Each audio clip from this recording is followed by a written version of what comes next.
हिंदुओं में प्यार क्यों नहीं होता? और जो हिंदुज़म को मानने वाले लोग हैं, वो ऐसा क्यों सोचते हैं कि दूसरे धर्म के या दूसरे जाति के लोगों से उनकी बेटियों को या उनकी बेटियों के साथ रिश्ते नहीं होना चाहिए? तो हमें ये बात नहीं भूलना चाहिए कि 1940 में गुरु गोलवलकर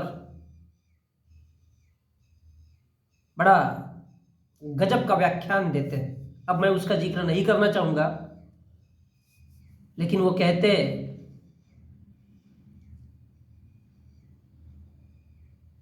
इसलिए मैं ये कहना चाहता हूं कि हिंदू में प्रेम नहीं होता। हिंदू कभी प्रेम नहीं कर सकता।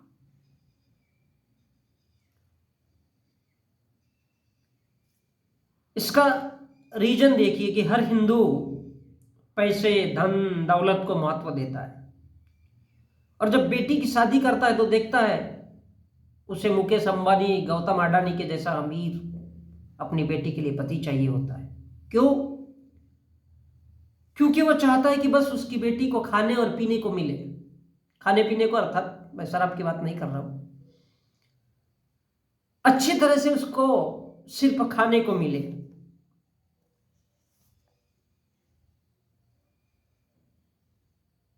तरीका वो कुछ भी हो, वो शराब पीता हो चलेगा, वो उसकी बेटी को खुश नहीं रख रहा हो चलेगा, बस वो चाहता है कि उसकी बेटी को सिर्फ 2 वक्त का खाना मिले और सेक्स मिले,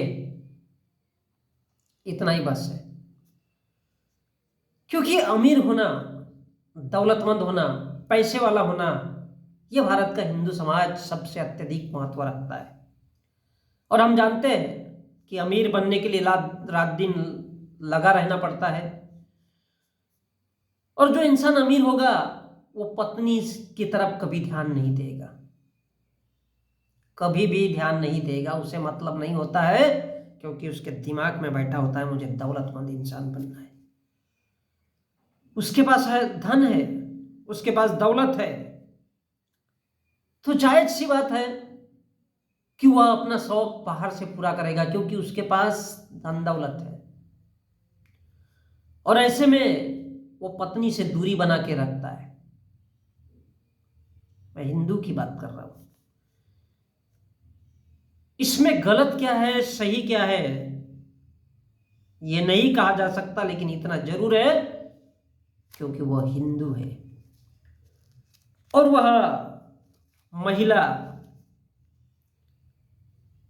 वो जो महिला है अपने पति के साथ सिर्फ बंधन से बंधी इसलिए रहती है जिस प्रकार बैल, गाय, भैंस उस खूंटे से बंधे रहते हैं, एक रस्से से, कि इस जगह को अब तुम्हें छोड़ना नहीं है।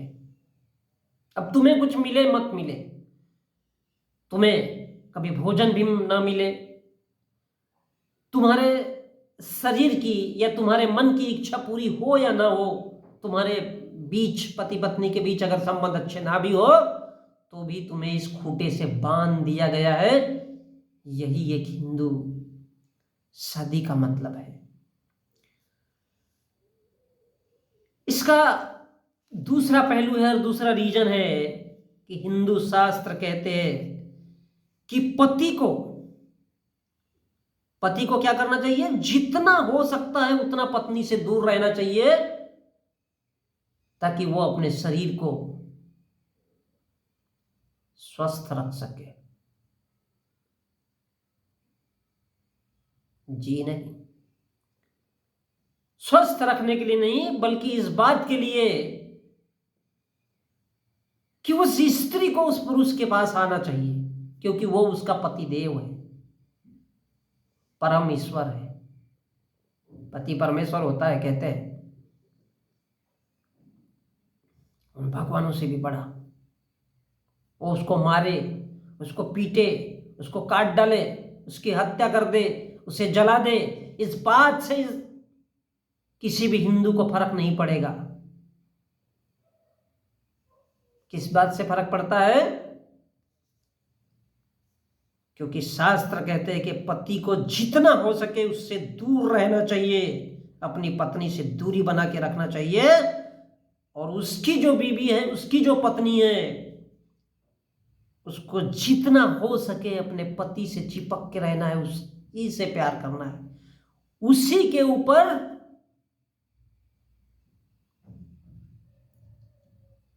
ध्यान देते हुए रहना है, चाहे वो उससे बदसलूकी करे, लेकिन उसी से प्यार करना चाहिए। पति कितना भी बेकार हो, खराब हो, खूनी हो, हत्यारा हो, दरिंदा हो, लेकिन पत्नी का कर्तव्य है, पत्नी का धर्म है, उसी को प्रेम करें।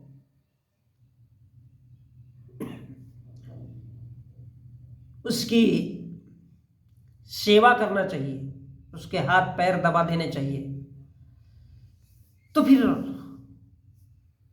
वास्तव में ऐसा क्या है? महिला क्या है? ताड़न की अधिकारी है। वही जो आपके मन में आए, जैसा व्यवहार आप सोच सकते हो, उतनी दरिंदगी अपने पत्नी से और महिला के साथ कर सकते हो।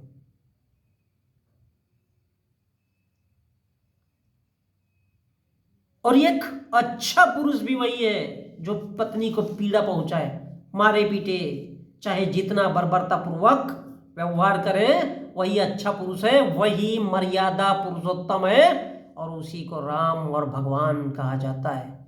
किसके लिए? जो पत्नी के साथ दुर्व्यवहार करे, वो भारत में सबसे बड़ा भगवान और सबसे बड़ा मर्यादा पुरुषोत्तम राम कहलाता है। किस बात के लिए? पत्नी के जीवन को किस तरह से सत्यानाश कर सकता है, वो भारत में, यही तो रामायण सिखाती है। कभी सीता का कैरेक्टर पढ़ के देखो, तब ये बात आपको समझ में आएगी। कभी महाभारत का अध्याय उठा करके देखो कि कौरव और पांडव के बीच में लड़ाई लड़वाने वाला कौन था, तो वो कृष्ण था। वो उस सभा में मौजूद था जिस सभा में उसका वस्त्र हरण किया गया था, चीर हरण किया गया था। चीर अर्थात चीवर, उसके वस्त्र उतारे गए थे। तो ये क्या था? ये उसका किया धराया था। और वो क्या था? तो वो भी नग्न स्त्रियों के कपड़े देखता था, उठा करके लाता था, उन स्त्रियों का, नंगे स्त्रियों का बदन देखता था। तो सोचिए, इस देश में जितनी बड़ी महिलाओं के लिए जिसने क्रूरता दिखाई है, जो सिर्फ महिला को सेक्स की नजर से देखते आया है, वो भारत में उतना बड़ा भगवान के रूप में पूजा गया है, और कुछ नहीं है। और इसलिए भारत का जो हिंदू है, वो सिर्फ स्त्री को अपने हवस का साधन समझता है, वो उससे कभी भी प्रेम नहीं कर सकता। इसलिए एक हिंदू का धर्म है, एक हिंदू का धंधा भी यही है, और उसका कर्तव्य भी है। क्या है? महिला के साथ बर्बरतापूर्वक व्यवहार करना। इसलिए मैंने यह कहा कि क्या हिंदू अपनी पत्नी से प्रेम करता है? क्या हिंदू किसी प्रेमिका से प्रेम करता है? जी नहीं, क्योंकि उस हिंदू पुरुष के अंदर एक ऐसी महिलाओं के लिए बर्बरतापूर्वक व्यवहार की जागृति होती है, जिसकी अनुभूति केवल वही करता है। और महिलाओं को इसलिए दबाया जाता है कि महिलाओं का दिमाग कभी ओपन नहीं होना चाहिए। वो उनके चरित्र को, महिलाओं के चरित्र को हनन करने वाले, उनका तिरस्कार करने वाले को भगवान मान सके, इसलिए उनको बड़े शौक से रामायण, महाभारत, भगवत गीता पढ़ाया जाता है। क्यों पढ़ाया जाता है? ताकि महिला शक्ति को पूरी तरह से कुचल दिया जाए, और महिलाएं भी उन्हीं का सम्मान करे जो उनके साथ बलात्कार की, दरिंदगी की हदें पार करता है, उनको भगवान मान सके। और जब उनको भगवान मानेगी महिलाएं भारत की, तो उनका दिमाग कभी भी खुल नहीं पाएगा और उन्हें क्या समझा जाएगा, उनको लगेगा कि हम अबला है, हम लोग तबला है, हमको बजाओ।